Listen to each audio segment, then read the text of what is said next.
सबसे पहले तेज अंदाज में खबरें जानने से पहले एक बड़ी खबर आपको बता रहे हैं सिवनी से, जहां पर एक छात्रा ने सुसाइड की कोशिश की है। हॉस्टल प्रशासन पर गंभीर आरोप लगाए गए हैं, बदसलूकी के आरोप लगाए गए हैं। आदिवासी छात्रावास का यह पूरा मामला है। आदिवासी छात्रावास बोदरई जो कि सिवनी में है, यहां का यह मामला। छात्रा का जिला अस्पताल में अब इलाज चल रहा है। तो ये बड़ी खबर इस वक्त सिवनी से निकलकर आ रही है। सुसाइड की कोशिश छात्रा ने की है और गंभीर आरोप लगाए गए हैं। हॉस्टल प्रशासन पर बदसलूकी करने के आरोप छात्रा के द्वारा लगाए गए हैं।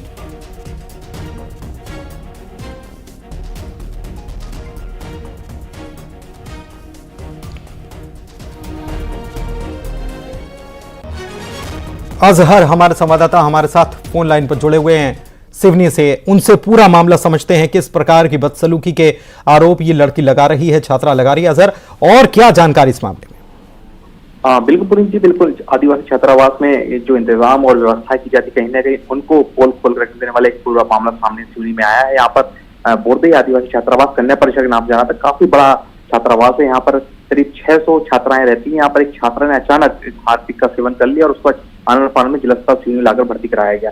जहाँ पर छात्रावास में जो छात्रा है उसमें जैसी जब उसकी तबीयत बिगड़ी तो सारे जितने भी छात्रावास के अधिकारी कर्मचारी वो मौके पर पहुंचे। जब छात्रावास से बात जो छात्रा है उससे बात करने की कोशिश की गई तो उसने बताया कि उसको कहीं ना कहीं प्रताड़ित किया जा रहा था, इस वजह से उसने ये कदम उठाया। लेकिन जो आदिवासी छात्रावास कहीं ना कहीं इंतजामों की पोल खोल के रखने वाला पूरा मामला सामने आया है और छात्रा जो है वो कहीं ना कहीं छात्रावास जो अधीक्षिका है और शिक्षक पर गंभीर आरोप लगा रही है। उसके कहना है कि जब वो वहां से जा रही थी उसके बैग में कोई ऐसी सामग्री मिली जिसको लेकर उनको प्रताड़ित किया गया और मारपीट की, जिसके बाद उसने कदम उठाया। फिलहाल छात्रावास के जो प्रबंधक के जो अधिकारी कर्मचारी इस पूरे मामले से कुछ भी कहने से बचते नजर आ रहे हैं। फिलहाल छात्रा का जो है जिला अस्पताल में इलाज जारी है और जो भी अधिकारी है इस पूरे मामले में वरिष्ठ अधिकारी कुछ भी कहने से फिलहाल बचते नजर आ रहे हैं। ठीक है, बहुत शुक्रिया आपका इस जानकारी के लिए। इस बड़ी खबर पर आप नजर बनाए रखिएगा, इस मामले में क्या अपडेट निकल कर सामने आता है, क्योंकि बहुत गंभीर आरोप छात्रा के द्वारा लगाए गए हैं इस पूरे मामले में।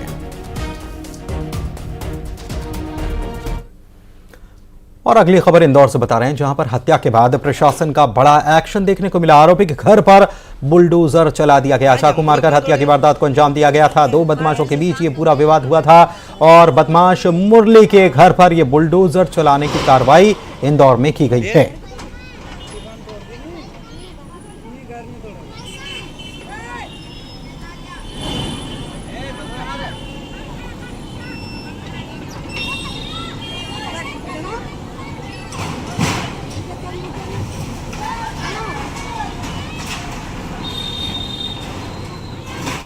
नीमच में नगर परिषद जीरन के दरोगा को ही पीट दिया गया। सफाई कर्मचारी ने चप्पल से उसकी खबर ली।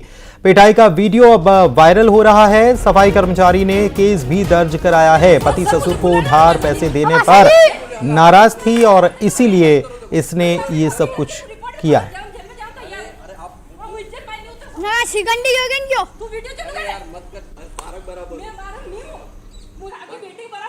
बेटी गलत बात बोली किस तरह? मैंने नहीं बोली। किस तरह बोलती गलत बात? मैंने आपकी नहीं बोली। नहीं बोली, मैं सर बोले बुला ना मासाजी ने। मासाजी अरे मत करो, देखो रिपोर्टर थाना जेल में जाओ तो यार। तो नगर परिषद जीरन के दरोगा को पीटा गया। सफाई कर्मचारी ने चप्पल से खबर ली।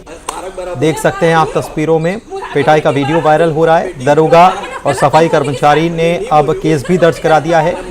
पति ससुर को इस महिला के द्वारा इस महिला के पति और इसके ससुर को उधार पैसे देने पर ये नाराज थी कि पैसे क्यों उधार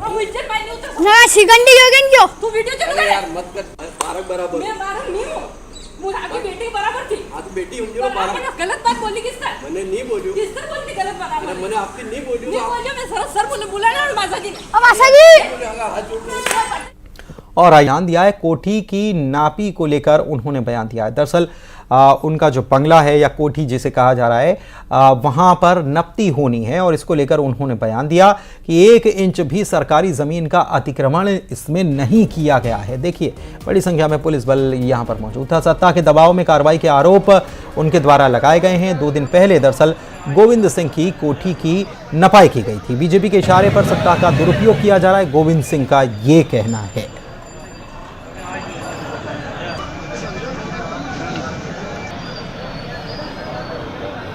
मैंने पूरे जीवन में 1 इंच न तो किसी की निजी न सास की जमीन पर कोई अटकाव किया है। हमारे खुद की खेत में 4 हिस्सा हमारी जमीन करने के लिए था आपने,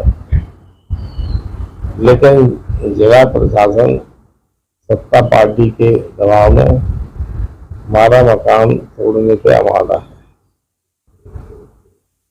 जानकारी है मिली है कि अब दोबारा फिर टीम जाएगी। अभी पूरे दिन कल टीम ने सुबह से शाम तक कोई ऐसा मिला नहीं है। जो सैटेलाइट का नक्शा बना है वो नक्शा गलत है और उसी नक्शे के आधार पर मकान को तोड़ने पर जिला प्रशासन आमादा है। नीमच के घेनपुरिया में प्रशासन ने बड़ी कार्रवाई की। यहां पर 32 बीघे जमीन पर अवैध कब्जा था, इसे प्रशासन ने हटा दिया। जेसीबी के जरिए अवैध निर्माण को प्रशासन ने हटाया है।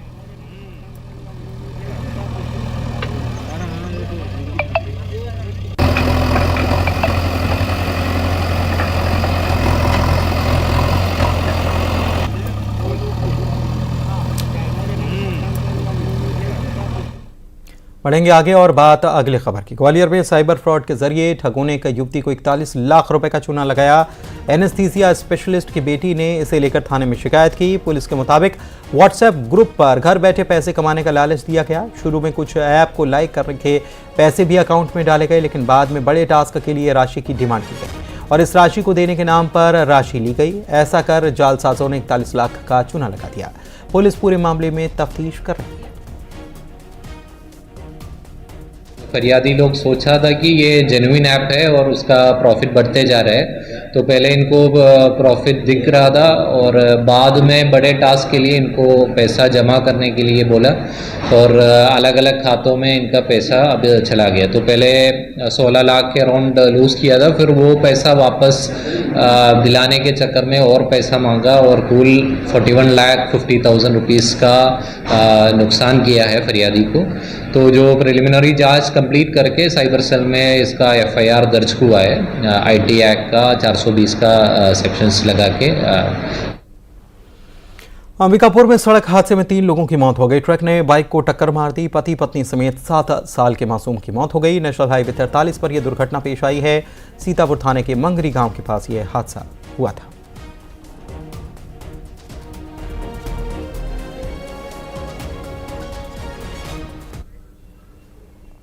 वहीं खरगोन में न्यूज 18 के खबर का असर हुआ। मिडिल स्कूल की प्रिंसिपल को सस्पेंड कर दिया गया। जाति प्रमाण पत्र के लिए प्रिंसिपल स्नेहलता पवार का रिश्वत लेते वीडियो सामने आया था। न्यूज 18 ने इस खबर को प्रमुखता से दिखाया। इसके बाद डिस्ट्रिक्ट एजुकेशन ऑफिसर ने प्रिंसिपल को सस्पेंड कर दिया। जाति प्रमाण पत्र के लिए टीचर 250 रुपए घूस ले रहे। पैसे लग ही नहीं रहे ये जाति प्रमाण पत्र का, और आप 250 रुपये मांग रहे हो, ये कौन सा है?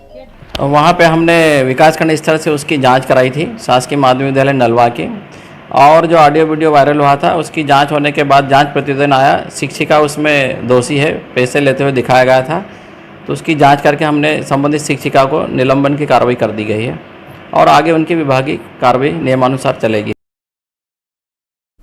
उमरिया के बांधवगढ़ टाइगर रिजर्व में प्रशासन अलर्ट मोड पर है। बारिश के मौसम में टाइगर रिजर्व को पर्यटकों के लिए बंद कर दिया जाता है।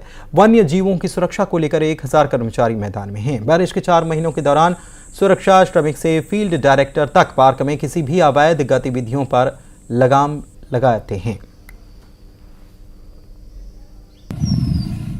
में क्या होता है कि जिस तरीके से जब बरसात होती है, बाढ़ आती है, तो नदी नालों में पानी आ जाता है और बहुत सारा एरिया जो कि हम वाहनों से जहाँ पहुँचना संभव होता है वो बरसात के दिनों में पहुँचना संभव नहीं हो पाता है। तो बहुत सा एरिया ऐसा हमारा होता है जहाँ कि हम वाहनों से गश्ती नहीं कर पाते हैं। बाकी दिनों में हमारा वन रक्षक मोटरसाइकिल से भी काफ़ी दूरस्थ एरिया तक चले जाता है, पहुँच जाता है, लेकिन इन दिनों में वहाँ पहुँचना संभव नहीं होता है। ऐसी स्थिति में कि बाकी लोगों को या शिकारियों को ये न सूचना रहे कि वहाँ तक आदमी जा नहीं रहे हैं, तो इसलिए हम लोग मानसून में विशेष गश्ती दल बना करके, जिसमें 10 से 12 लोगों का थोड़ा बड़ा दल होता है और वो जाते हैं साथ में पैदल और ऐसे इलाकों से होते जाते हैं। खंडवा में गुरु पूर्णिमा महोत्सव का शुभारंभ कर दिया गया है। 3 दिन तक यहां पर गुरु पूर्णिमा का पर्व चलना है और अवधूत संत दादाजी धूनीवाले के धाम में यहां पर अभी से भारी भीड़ उमड़ने लगी है। 5 लाख से ज्यादा श्रद्धालुओं के पहुंचने की यहां पर संभावना जताई गई।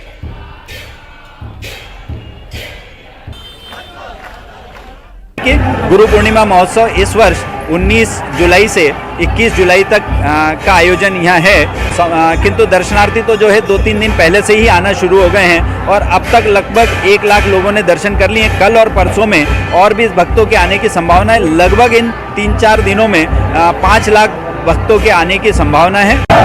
खंडवा के अवधूत संत दादाजी धूनीवाले के दरबार में आज से 3 दिनी गुरु पूर्णिमा महोत्सव की शुरुआत हो चुकी है। इस महोत्सव में 3 दिन में 5 लाख लोग आते हैं। आप देख सकते हैं कि किस तरह से श्रद्धालुओं में उत्साह और उमंग है। यहाँ पर देश के अलग अलग हिस्सों से श्रद्धालु पहुँचते हैं, हाथों में निशान लेकर आते हैं, नंगे पैर आते हैं कई किलोमीटर चलकर। तो 19, 20 और 21 को यहाँ गुरु पूर्णिमा महोत्सव मनाया जा रहा है और इस महोत्सव में क्या कुछ है यहाँ जो सेवादार है उनसे भी जानेंगे किस तरह का महोत्सव यहाँ मनाया जाता है दादाजी धाम पर। दादाजी धाम में गुरु पूर्णिमा 20 जुलाई को मनाई जा रही है और ये जो भक्त लोग हैं ये नंगे पैर निशान लेकर बड़ी दूर से 1-1 महीने पहले निकल कर दादाजी दरबार में निशान समर्पित करने आते हैं। आप उनको देखिए, उनका माहौल, उनका जोश, उनका दादाजी दरबार के प्रति समर्पण, उनके दादाजी का प्रति समर्पण और इसी तरीके से आनंदमय तरीके से बिना किसी शोर शराबे के पारंपरिक ढोल बाजों के साथ वो इस तरीके से दादा दरबार में आते हैं और जो है इस शान की परंपरा को निभा रहे हैं। यहाँ गुरु पूर्णिमा का मुख्य दिवस कब है और अभी तक कितने श्रद्धालु आ चुके हैं? अभी तक लगभग 80-90 हज़ार लोगों ने दर्शन कर लिए हैं और कल जो है मुख्य पर्व गुरु पूर्णिमा उत्सव जो है वो दादा दरबार में कल बनाया जाएगा। कल क्या कुछ होने वाला है? कल जो है सुबह से दादाजी भगवान का रेगुलर जिस तरीके से नैवेद्य अभिषेक सब होता है सब होगा। कल बड़ा हवन होगा, महाआरती होगी, अभिषेक होगा, दोनों समाजियों का स्नान होगा और भंडारा होगा और इसी तरीके से सारे पर्व जो है वो गुरु पूर्णिमा के तहत चलते रहेंगे। भजलो दादाजी का नाम, भजलो हरिहर जी का नाम, ये जो धुन है ये यहाँ खंडवा में हर जगह सुनाई दी जा रही है। 200 से ज़्यादा भंडारे यहाँ लगाए गए हैं जहाँ 56 भोग से भी अधिक भोग जो यहाँ श्रद्धालु आ रहे हैं उन्हें मिल रहे हैं। Amazon प्राइम डे सेल 20 जुलाई से शुरू होगी और ये सेल 48 घंटे तक चलने